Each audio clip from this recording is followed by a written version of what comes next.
Olá, nós estamos no curso Creio e Confesso, que espelha o Credo dos Apóstolos.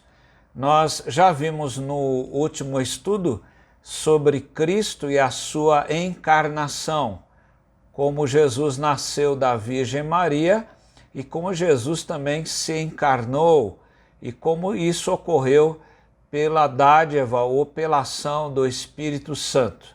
Hoje nós vamos estudar neste estudo 10 com o tema Padecendo sob autoridade, a expressão do Credo dos Apóstolos que se refere agora aos sofrimentos de Cristo Jesus, quando diz padeceu sob o poder de Pôncio Pilatos. Algumas pessoas ficam perplexas do único nome humano aparecer nessa confissão credal, ainda mais como alguém que é tido como fraco e omisso, embora tivesse nas suas mãos o poder político e militar dos romanos, quando instigado pelos religiosos de Jerusalém para que consentisse na morte de Jesus, Pilatos lavou as mãos e entrou para a história humana na sua pior forma. Franklin Ferreira, no seu livro do Credo dos Apóstolos, diz que Cristo é história, Cristo é aquele que participa da história e está registrado nos anais da história a vida de Cristo e alguns aspectos que muitas vezes nós não podemos ver na Bíblia. Isso pode ser verificado na Bíblia, por exemplo, quando Cristo é mencionado nos anais de Tácito, não é? Assim como Plínio Moço, na sua carta, número 10, ele vai falar, assim como Flávio Joséfo, que é um historiador judeu que escreve aos Romanos no seu livro Antiguidades. E entre outros, nós temos então a vida de Cristo e o seu padecimento especialmente. Quando nós olhamos sobre essa ideia de que Cristo padeceu sob o poder de Pôncio Pilatos, quem era Pilatos? Em primeiro lugar, ele era o governador romano, o quinto governador romano ou procurador da província da Judéia, nos anos de 26 a 36 depois de Cristo. E ele se reportava diretamente ao imperador romano. Ainda que lhe houvera outorgado a jurisdição civil, criminal e militar, ele estava sob o legado da autoridade da Síria, diz William Hendrickson. Ele tinha os seus aposentos ao lado da Fortaleza Antônia e residia na cidade de Cesareia. Não era uma pessoa de muito tato, não sabia lidar muito bem com as situações. Ele entrou certa feita em Jerusalém com as suas tropas, com as insígnias das imagens do imperador romano, trazendo com isso na Cidade Santa um grande escândalo para os judeus. Nenhum dos governadores anteriores havia feito isso. Por vezes ele ameaçava de morte aqueles que lhe faziam petições. De outra feita, ele mandou pagar a construção de um aqueduto com as verbas da tesouraria do templo, o que ocasionou uma grande confusão, tumulto e revolta entre os judeus que foram tolhidos com a submissão, prisões a Roma. O incidente que culminou a sua saída e a remoção do seu ofício de governador foi que um falso profeta liderou uma multidão para buscar ali no Monte Gerizim, na Samaria, alguns pretensos vasos sagrados atribuídos então a Moisés. A cavalaria de Pilatos foi acionada e matou muitos judeus samaritanos, e esses samaritanos que restaram prestaram queixa então ao governo romano, e então o governador foi chamado a Roma para ser deposto no seu cargo.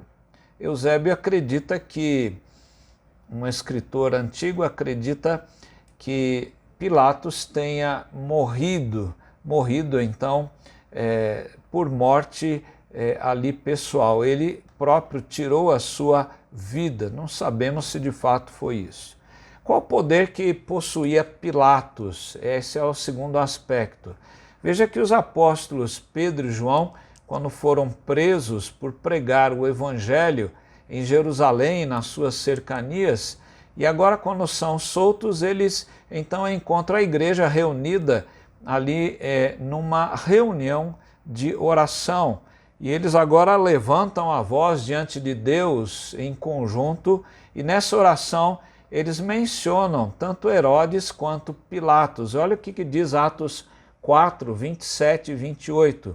Porque de fato nesta cidade Herodes e Pôncio Pilatos, com gentios e gente de Israel, se ajuntaram contra o teu santo servo Jesus, a quem ungiste, para fazerem tudo o que a tua mão e o teu propósito predeterminaram. Note a palavra: o Senhor ungiu aqueles que estavam sob a sua autoridade, isto é, Herodes e Pilatos.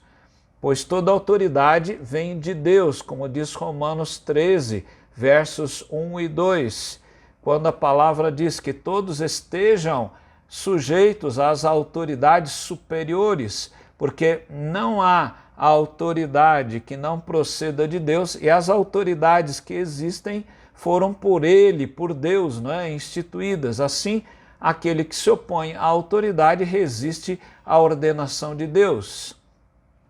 E às autoridades que trarão sobre si mesmos condenação. Nem por isso nós precisamos temer a autoridade. Até a autoridade serve para coibir o mal e não o bem. Então a Bíblia fala: faça o bem e você não terá medo dela, não é? E orando e sujeitando as autoridades, nós teremos então a vida tranquila e sossegada, com toda piedade e respeito. Paulo fala a Timóteo, não é? Então é interessante a gente entender um pouco isso. Veja que, em terceiro lugar, o próprio Cristo e os seus apóstolos padeceram sob as autoridades. Jesus até no Sermão do Monte, nas Beatitudes, as Bem-aventuranças, ele lembra ali em Mateus 5, 11 e 12, ele diz: bem-aventurados vocês, os discípulos, quando por minha causa os insultarem e os perseguirem e mentindo disserem todo mal contra vocês. Alegrem-se e exultem, porque grande é a recompensa nos céus, pois assim perseguiram os profetas que viveram antes de vocês. Foi por isso que Paulo, já no final da sua vida, ele escreve ao jovem pastor Timóteo, 2 Timóteo, no capítulo 3, verso 12, ele diz: na verdade, todos os que querem viver piedosamente em Cristo Jesus serão perseguidos. E a palavra de Deus nos orienta a viver o Evangelho, ter a esperança da salvação em Cristo e aguardar novos céus, nova terra. Pois a pátria do cristão não é este mundo aqui, este aqui e agora, né?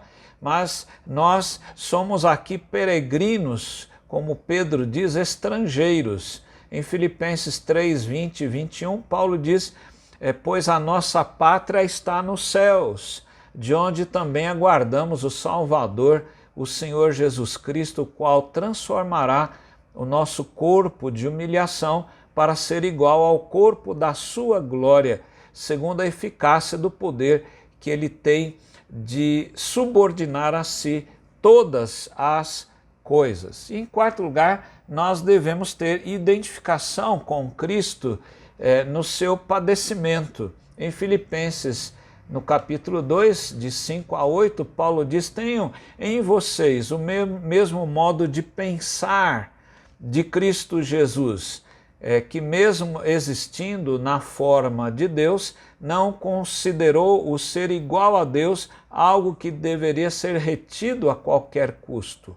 Pelo contrário, ele se esvaziou, assumindo a forma de servo, tornando-se em semelhança aos seres humanos e reconhecido em figura humana, ele se humilhou, tornando-se obediente até a morte e morte de cruz. Então veja que quando a palavra diz que há a menção que Cristo padeceu sob o poder de Pôncio Pilatos, nós percebemos que ele padeceu sob uma autoridade de Deus.